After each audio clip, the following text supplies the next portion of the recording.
생활 속 법률 히어로 이승우 변호사의 사건 파일.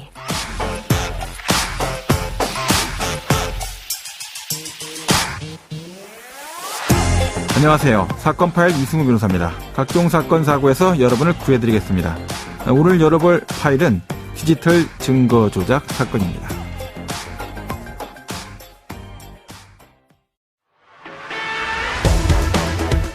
요즘은 영상이나 녹음 파일 같은 디지털 증거물이 범인 잡는 데 중요한 역할을 하는데요.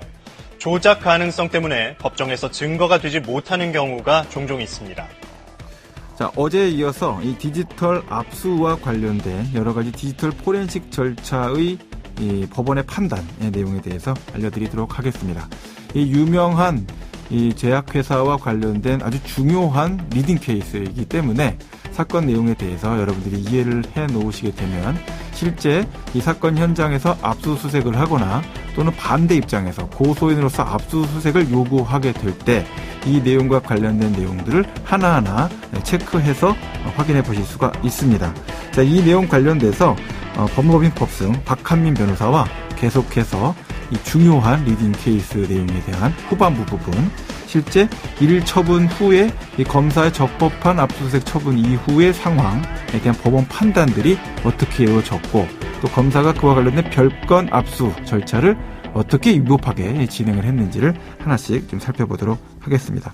자, 해당되는 내용 관련돼서 검사가 이제 하드디스크 1차 압수한 하드디스크를 이미징 뜨고 반환할 때까지는 참여권 부정도 다 했고 문제가 없었죠. 이제 그랬는데 그 후에 어떤 문제가 발생하게 된 겁니까?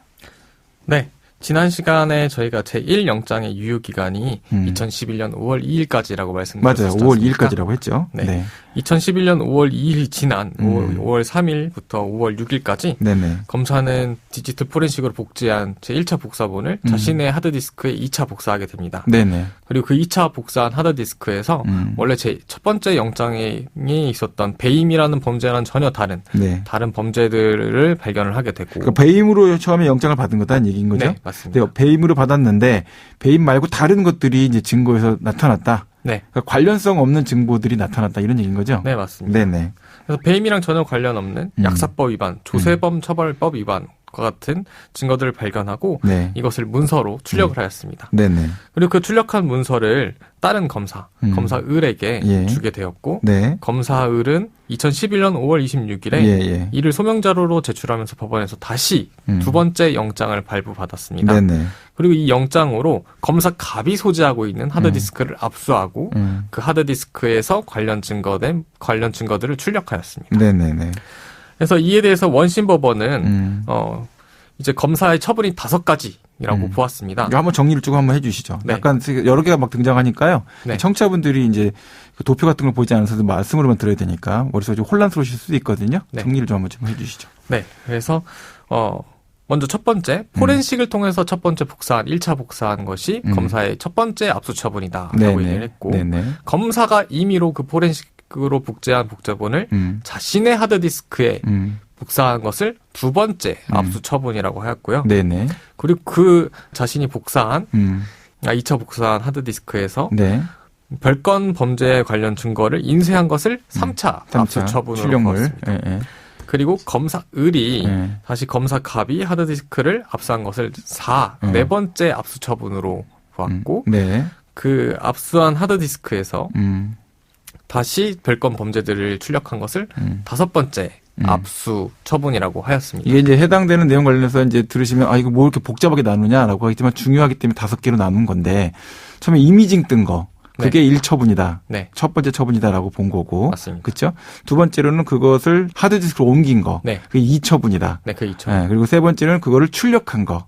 출력한 게 세 번째 처분이다.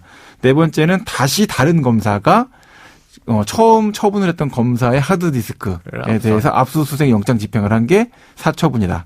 그래도 그렇게 집행한 걸 갖고 다시 출력한 출력물을 뽑아낸 게 오처분이다. 네, 이렇게 맞습니다. 판단했다라는 겁니다. 네, 그래서 압수 처분 5개를 가지고 이제 준항고를 통해서 다투게 되었는데 원심 법원은 이제 제1영장 첫 번째 영장 혐의 사실과 무관한 정보들을 무분별하게 압수수색하고 그리고 압수 목록도 교부하지 않았고 그리고 무엇보다 검사 갑이 두 번째 복사하고 하는 과정에서 한 번도 피의자에게 참여권을 보장한 적이 없어요. 와서 확인해라. 네, 와서 복사하니까 확인해라, 출력하니까 확인해라. 그리고 검사을은 자기 동료인 검사의 하드디스크를 압수를 하다 보니까 뭐 또 피의자한테 통보도 안 했죠.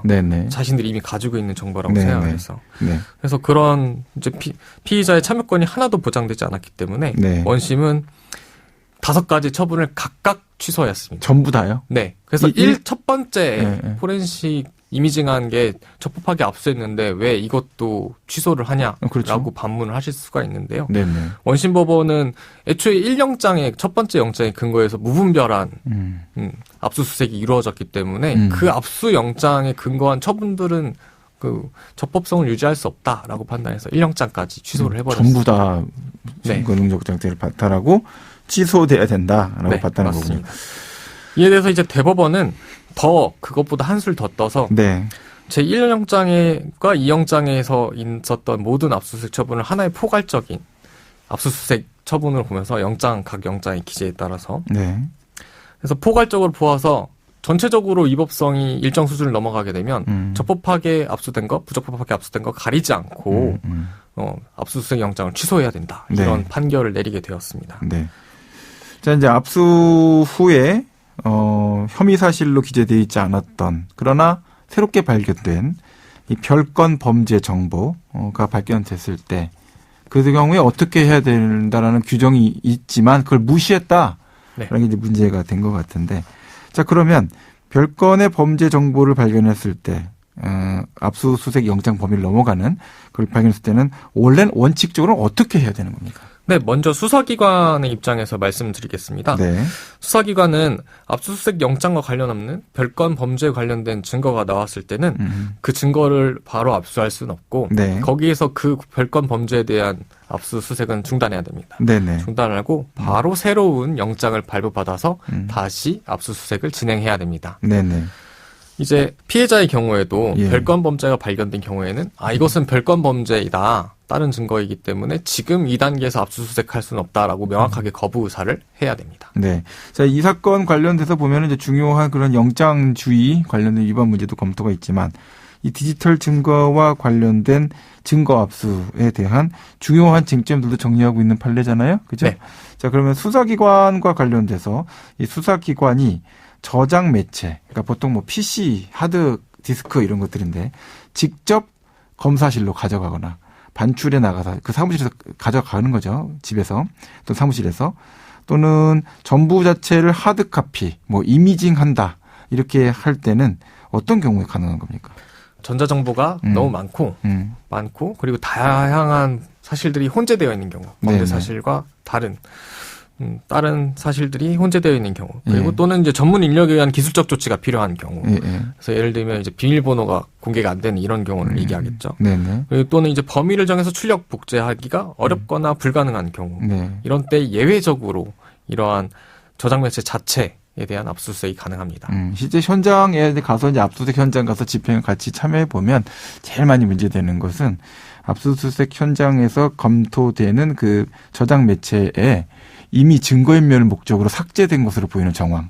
이게 등장할 때 보통 이제 이미징이나 하드카피를 하게 되거나 또는 그 저장 매체 하드디스크를 교체했다든지 이런 현실이 보일 때는 저장 매체 원본을 이제 일방적으로 압수하게 되는 이런 문제가 되고요. 자, 그러면 수사기관은 이제 관련성 없는 증거까지 복제할 수가 있습니까? 네, 당연히 없죠. 네네. 네, 이제 별건에 대한 판단은 조금 쉽진 않긴 합니다. 네네. 상습 사기범 같은 경우에는 다른 사기 같은 것도 관련성 있는 범죄로 들어갈 수가 그렇게 있거든요. 볼 수 있겠죠. 네. 그렇지만 완전히 성격이 다른 범죄들. 성범죄 사건으로 했는데 마약 사건이 나온다든지 뭐 이런 식의 사건들은 쉽지가 않다. 네, 그런 허용되지 경우에는 않는다. 관련성이 없기 때문에 관련성 없는 증거를 바로 현장에서 압수수색할 수는 없습니다. 그래서 그걸 복제오는 행위가 되면 영장주의 위반이 된다 이런 얘기고. 네, 맞습니다. 네, 지금까지 박한민 변호사와 함께했습니다. 오늘 말씀 고맙습니다. 네, 감사합니다. 생활 속 법률 히어로 이승우 변호사였습니다. 내일도 사건에서 여러분들이 구해드릴 사건 파일 함께 열겠습니다.